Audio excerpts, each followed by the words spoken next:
guys, it's Dom here from Soundsphere magazine and Gimme here. Just had a wonderful chat with Matt Cardona from Impact Wrestling about his return to the company, about his feud with Brian Myers, about his goals, his podcasts, his creative inspirations, and loads more. Thank you to Impact Wrestling for the opportunity. Thank you to Matt for his time. Don't forget to tune in and support Impact Wrestling when they return to the UK, and I hope you guys enjoy this. Check it out. Matt, mate, thank you so much for your time today. How are you getting on? Thanks for having me. I'm excited to be back in Impact. I had a couple weeks off because a little beat down from bad mood Brian Myers, but I'm back, baby. Absolutely, man. It's good to see you as well. And the one of the things I wanted to ask you, man, is, you know, given all you've achieved, now you're in Impact, you've done so much in wrestling, and I wanted to ask you about what your attitude to success is as a performer and as a person, because you've done it all. But again, how has your attitude to success changed through your wrestling career from the beginning to where you are now? The catchphrase I use now, whether it be, whether it's in my entrance music or, on social media, it's always ready. And I'm a firm believer in that. It's not just a hashtag or a catchphrase. You need to be always ready in life, in wrestling, for whatever opportunity that presents itself. I'm not somebody who just gets handed things. I have to scratch and claw. And honestly, I wouldn't have it. I wouldn't want it any other way. I love and I'm proud of the things I've accomplished that I had to scratch and claw for. But when I got those opportunities, I had to be ready to back it up. And that's what being always ready is all about. Absolutely, man. Absolutely. And one of the things that is great about you is you are taking advantage of all these opportunities, and you're a great role model for a lot of young people. Now, I work with a lot of young people as part of my day job, and they talk to me a lot of the time about, they compare themselves to successful people. They think, oh, I'm never going to be Matt Cardona. I'm never going to work in Impact Wrestling. I'm never going to have those opportunities. And I wanted to ask you, have you ever felt like that? And how did you get over that fear? Were you comparing yourselves to other people when you started out? And how did you overcome that to get to where you are? Yeah, I was fortunate enough to get signed to WWE when I was really, really young. I was 20 years old. And there was a time in my career where I just felt like I was there doing nothing. And, instead of being defeated about it, instead of, letting it bring me down, I decided to do something about it and create my own opportunities. That's when I started my YouTube show a decade ago, The True Long Island Story. I'm just somebody who wants to work hard and wants to create opportunities for myself. And listen, not everything I do is going to be a success, but I just want to try, because I'm very grateful for everything I've accomplished in my career, but I always want more. And I think that's a good attitude to have, to be grateful for what you have, but always strive to be better and to achieve more. Absolutely, man. Absolutely. And what key tips have you got for anybody who wants to start, a major wrestling figure type podcast, or wants to tell the story like you're doing now, on the True Long Island Story podcast? What tips have you got? Because you can't guarantee success. So why should somebody just do it? Why should somebody, make that time, take that effort to and sacrifice hours and hours of time, as you've been able, as you have done, to get, to take that risk really on something that might not work? I would say my biggest piece of advice is to be passionate about what your goal is or what you're working towards, because you're going to have to put in a lot of work. You're going to have to sacrifice a lot. But at the end of the day, if it's going towards something you believe in and something you're passionate about, it won't feel like work. If you're working a day job for something just to pay the bills, and I get it, right? But that's not going to fulfill you. And if you're working hard at something you really, really believe in and you're passionate about, you'll work that much harder to accomplish your goals. Absolutely, man. Absolutely. And I guess, from the start of your career, what have you learned about yourself? Again, you've struggled as well as you've succeeded. You've been a champion, but you've also had hard times. What have you learned about yourself as a performer? And I guess, how have you changed and developed as a person, through your career, through from the beginning, through your time in WWE and on the indie scene as well, to get to Impact Wrestling now? One thing that definitely changed throughout my career is my outlook on things. There's only so many things you can control. So instead of bitching and moaning about the things you can't control, figure out what you can control and be the best at those things. In wrestling, you can't really control much. You can control your physique, your ring gear, and your attitude, right? So if you just make sure all of those are 100%, with all your effort going towards those things being the best they possibly can be, that's it. Everything else is out of your control. So why stress about it? Absolutely, man. Absolutely. And was that your attitude? Because again, we're seeing across the wrestling world now a lot of releases. You've been there before in your own time as well, and you've made your impact on it on Impact Wrestling now. What is your what was when you have been released, when you've had that downtime, that moment where you're like, oh man, this sucks. What is it in your personal life, whether it's family, friends, obviously you have the figures and the wrestling podcast to keep yourself busy. What is it that drives you on those down days when you sometimes think, because even you will think, man, this sucks, I'm having a bad day, Yeah, I mean, so when I got released from WWE, I didn't have the "this sucks" feeling at all. To me, it was awesome because I mentioned it before other places. I didn't know if I was going to resign. I was still in contract negotiations. My contract was up in a few months. And when the decision was made for me, it just cleared up a lot of anxiety I had. So I was instantly relieved and instantly excited. But, we all go through bad times and bad days. And you just got to take a step back. And like I said, you should be grateful for the things you have accomplished, but also set goals, big goals, long-term goals, short-term goals, because if you achieve a lot of these short-term goals, you'll build momentum. And then you'll gain that confidence to keep going for those long-term goals. Absolutely, man. Absolutely. And talking about goals, we're just about to see you return in Impact, and obviously that's really important. You're back now. But when you first came in, how cool was it to have the opportunity to work with Brian and have that kind of frenemy feud? You've done that now. You're back.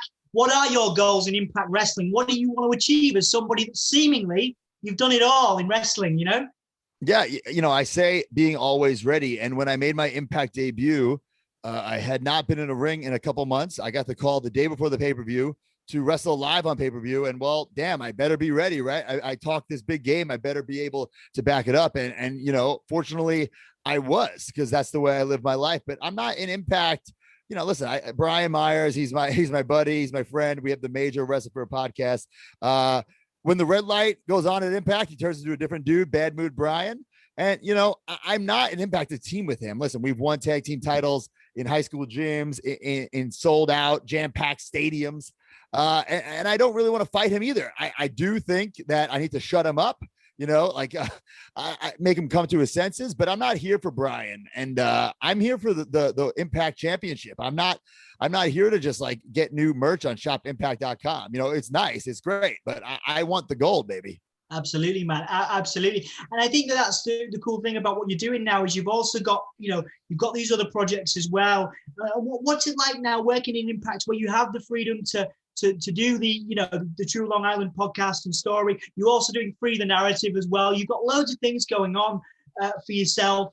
And what's that freedom like to, that Impact has allowed you to do all these things as well as perform on a global stage? Yeah, I mean, it's incredible to be on Impact TV every week, right? I know I missed the past couple because of Bad Mood Brian, but it's awesome to do that. And then, when I'm not doing Impact, be able to work on the Major Wrestler podcast or the Major Pod Network or do Free the Narrative or do Independence. It's great because I'm a very creative person. So to have this creative freedom, it's just incredible and it's essential to me. And honestly, it's one of the things that draws me to Impact Wrestling. And if they wouldn't allow me, and not just me, they have all their wrestlers have this freedom, right? So, but if they didn't allow me or us to have that freedom, maybe I wouldn't want to be in Impact. But Impact is such a great environment, and I feel like Impact and Matt Cardona, our stories they're kind of along the same path with highs and lows. But I definitely feel like we're both on the up and up. Absolutely, man. Absolutely. And there's a really interesting collaboration the wrestling world's been talking about for a few months, the AEW Impact Forbidden Door. Now, again, you've seen it all. You've been part of so many angles in wrestling. You've seen a lot of things.